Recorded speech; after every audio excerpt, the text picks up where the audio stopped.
Hello and welcome to the Nordic Takedown. I'm Jonah and you're watching the pre-release prep where I'm gonna take 6 packs from the display we got in the press kit and build a seal deck. So without further ado, let's get going. So I have a couple of scenes here, so we have a second camera for a bit closer to show you the new cards. And now comes the real challenge. How fast can he tear the plastic?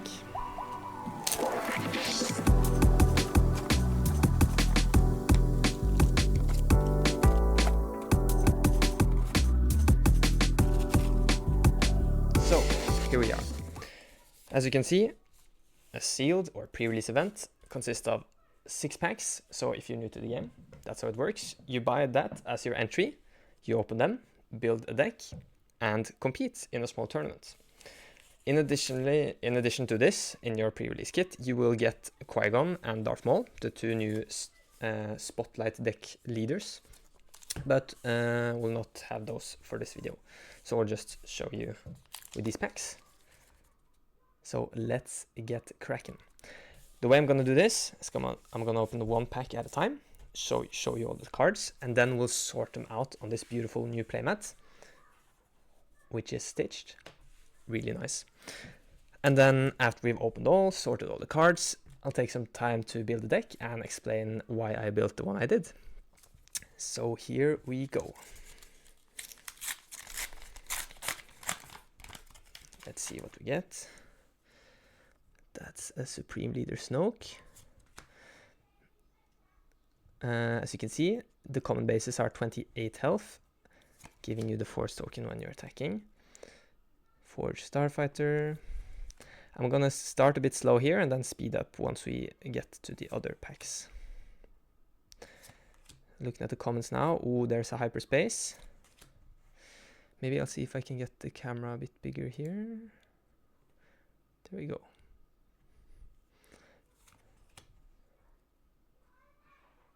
Following the path. Wampa. Drain Essence. Village Tender. So as you saw, the first 2 cards is a leader and base. Then we have our comments, which one of them can be hyperspace. And now we get on to the uncommons. Let me see, camera, can you focus? There we go. So Ganji, Old Daka, and Shin Hati. 3 uncommons, where one of them can be hyperspace. Then we have a rare or legendary. We got Vernestra Row. And then we have the last, which is always a foil.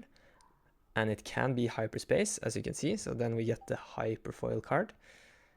And it can be any rarity. So we got quite lucky here with the hyperfoil Purgle King, which is a rare. Alright. So then what you do after you open the pack, you should sort your cards. You've probably seen this a lot before, but I'll explain it for the first pack. So we'll do aspects as our x-axis, and then we'll do the hero, neutral, and villainy as a y-axis. So I'll start with blue, and since that's a villainy card, it will go on the bottom row. Green, here, it will go on the top. And we'll just continue sorting like that. In addition, you could put aside maybe like cool cards you see that, oh, I want to put this in my deck. You can have that in a separate pile. For instance, rares, if you find any powerful, cool rares you want to play, you don't have to put them in the main sorting. And then for these cards, which don't have any of the 4 colored aspects, just make a separate row.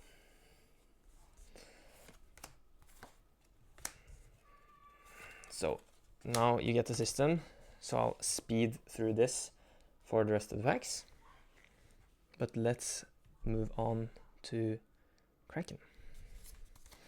I think this view is big enough for you guys.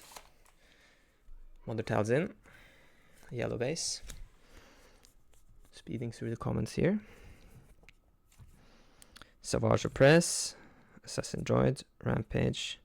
Luminous Beings, not the best rare in sealed, I think. Put up to 3 force units from your discard pile on the bottom of your deck in random order. Give that many units +4/+4. Kind of has a big requirement there that you have to have force units in your discard pile, but It does give 12 stats in total, which is pretty good.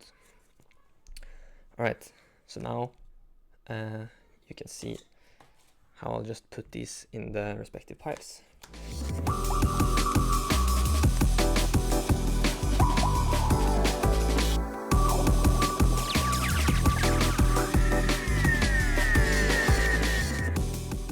Okay, I just put all the rares to the side for now. Pack 3.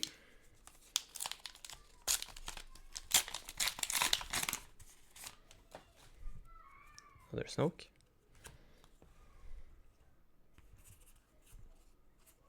Ooh. Hyperspace. This is a new, really cool card. Kind of like a one-sided K2SO. Not seen this card in spoilers. Defeat an experience token on a friendly unit. That's pretty cool, so you can distribute the tokens you get from Snoke. Chirrut, that's a powerhouse. Legendary Grand Inquisitor. And a foil Queen and Voss.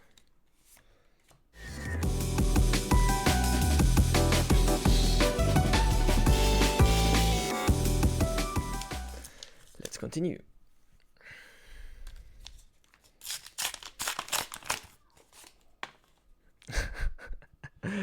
I think these packs are telling us to play Snoke. This time in hyperspace.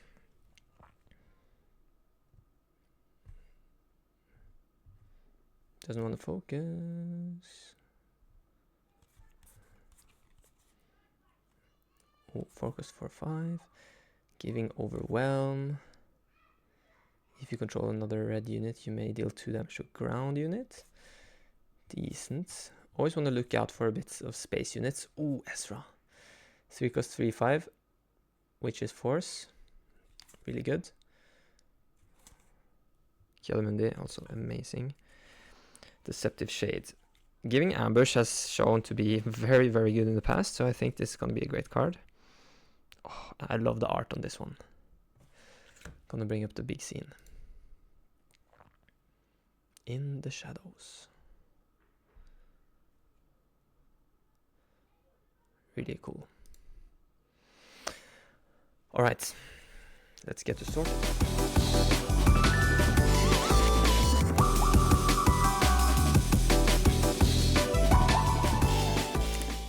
The penultimate pack. Another leader this time, third sister. Pretty nice. Tip the scale. Look at an opponent's hand and discard a non-unit card from it. Okay. 2/6 grit. Ambush and hidden, that's pretty cool. So you could kind of go ambush into a 3/3, survive as a 3/1, and then not be taken out by a measly 1/1.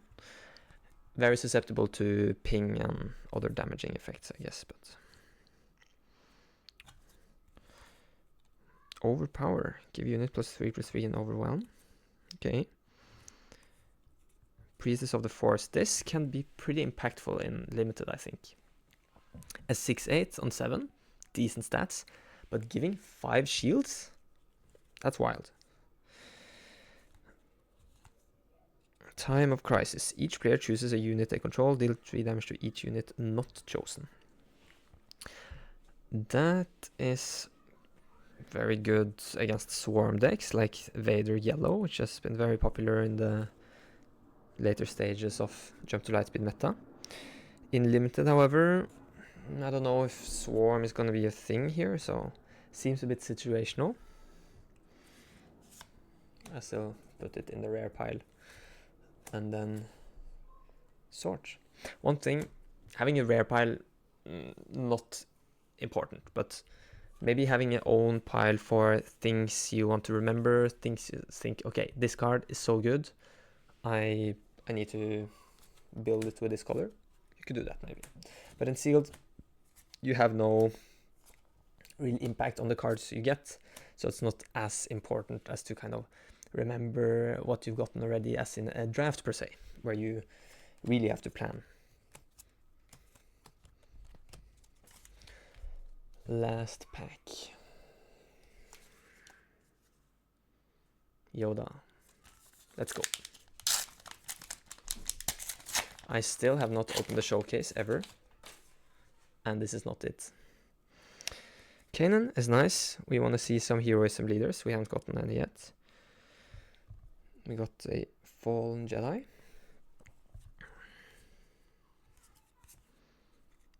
Hyperspace Wayfarer. I really like the Night Sister actually. Been playing a lot of Yoda Red online to test, and it's quite nice there. The Tragedy of Plagueis. And a Cartel Interceptor. Alright. Then I'll sort these cards and we will... Oh, looks like the camera stopped. Sorry about that. I hope you still saw some of the cards I got. I'll sort these and start to consider what colors to pick.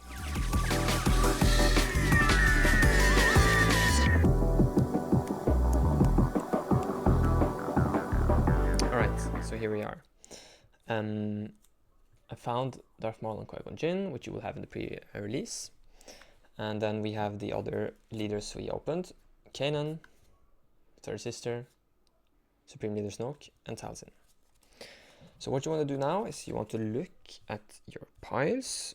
Where do you have a lot of cards? In general, if you have more options, your plays will probably be better, but it's not always the case. So you actually want to check if the cards are good to you. Also, you can see do you have more villainy cards than heroism cards. That might lean you one direction. But we have a lot of choices with the leaders. So we can basically play any aspect combination. So I'm going to take a look at these piles, go through them, see where do I found powerful cards, and then come up with a justification for my leader choice. See you there. Okay, I've looked at the piles.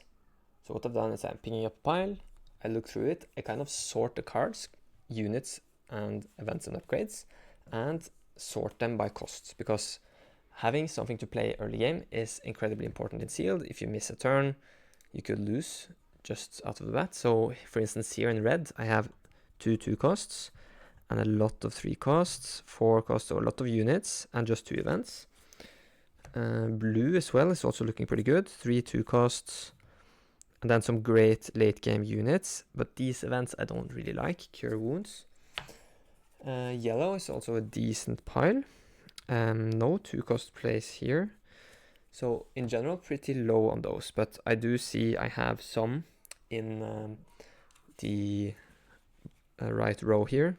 A lot of 2 costs that have no aspect, and both in heroism and villainy we have some extra. So already I'm starting to rule out a couple of things. I've ruled out green, and if I'm going blue, I'm going heroism. Because looking at the leaders, I see a couple of options that could be cool. Kanan, just because I think he's cool, being able to give shields. And we do have a lot of creatures in red. So you have this guy, a 4/1, pretty nice with a shield. We have 2 Kata, Hunting Nexu, and 2 Wampas. And then we have the Grappling Guardian here. And we also have very strong power play, Ezra. He's a Spectre, so he can get the shield from Kanan. Another thing that kind of attracts me to heroism are these cards. Having a 6/6 in space is amazing. And if they don't have, for instance, Shatterpoint or some other removal, it can be very difficult to deal with, and it could be in win condition on its own. We also have a Blue Squadron Assault Wing, 5/5 with Raid, maybe even better. And then Vulptex is nice because it can get a shield from Kanan, and it can't be attacked because of Hidden in the round you played. So a pretty nice selection of good cards. I also really love Kiadamundi. Not as important in Limited because 30 cards, games will drag out. You're bound to draw most. The Saber is also pretty nice. We have Kanan and Ezra to play them on. Also these Jedi Guardians. So this looks like a pretty good combination, but we also have an option here. We could play Maul or Third Sister, because we have a lot of villainy cards in red and yellow, also in the neutral slot here. So then we would access yellow. We would get some force units to trigger force. We get some hidden units, and we get an amazing combo here. Let me show you in the bigger picture. We opened Savage Oppress, which is a 9/6 with Overwhelm. And then we got Xian Flurry. Play force unit from your hand. It gains ambush for this phase. And we get to prevent 2 damage from it. And since Savage Oppress has Overwhelm, this could enable us to deal a ton of damage directly to the base by ambushing and overwhelming through units.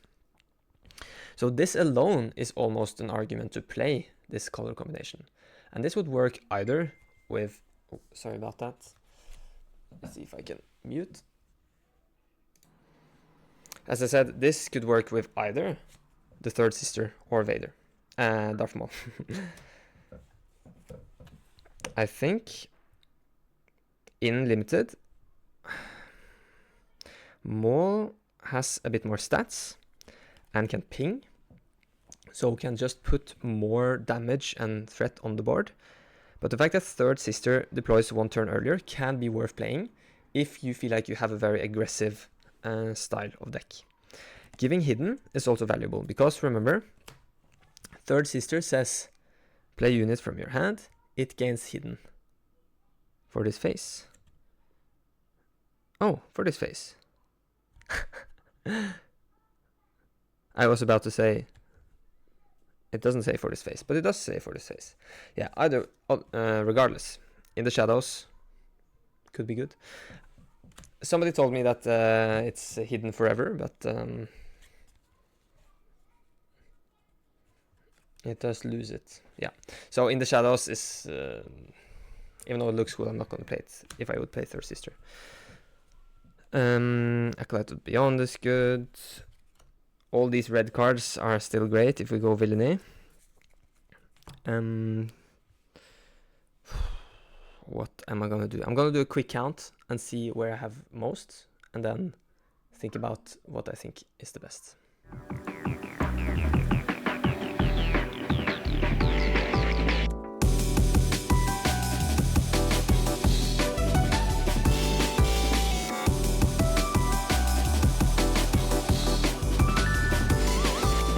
Okay guys, counting all the cards we could play in both decks without playing out of aspect cards, we have 40 in the yellow-red one and 37 in the blue-red Heroism.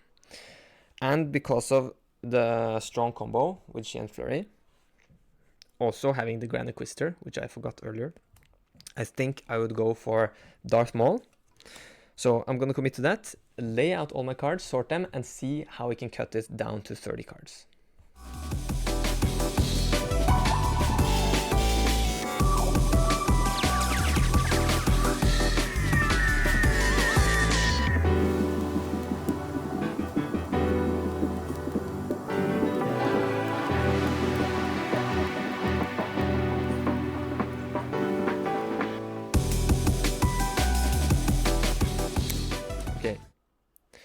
Now I've sorted them. As you can see, only 4 space units. That's not good at all, but not much we can do about it. I think we just have to build this deck very, very aggressive and try to just race if our opponent has big space units and take over the ground arena and just get to a position where we can snowball from there.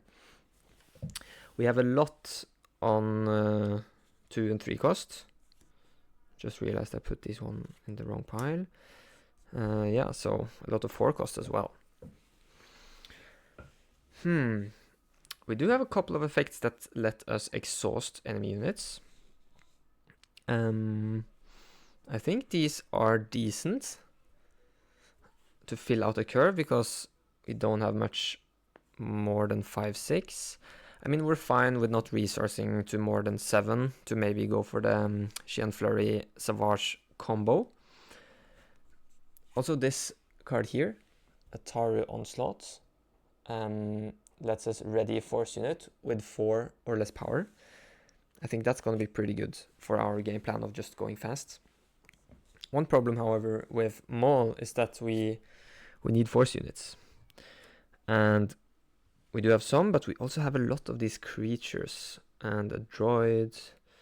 So we need to think about that when cutting cards. So I'm gonna go through, cut 10 cards, and then justify them.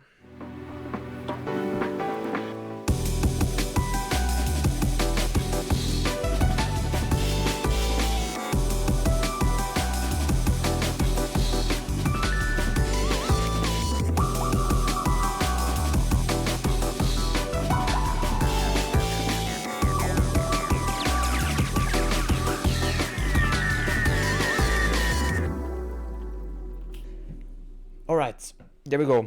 30 cards. Counted wrong earlier, so I had to cut 11. We still have 1, 2, 3, 4, 5, 6, 7, 8, 9, 10 units that cost 2 or less.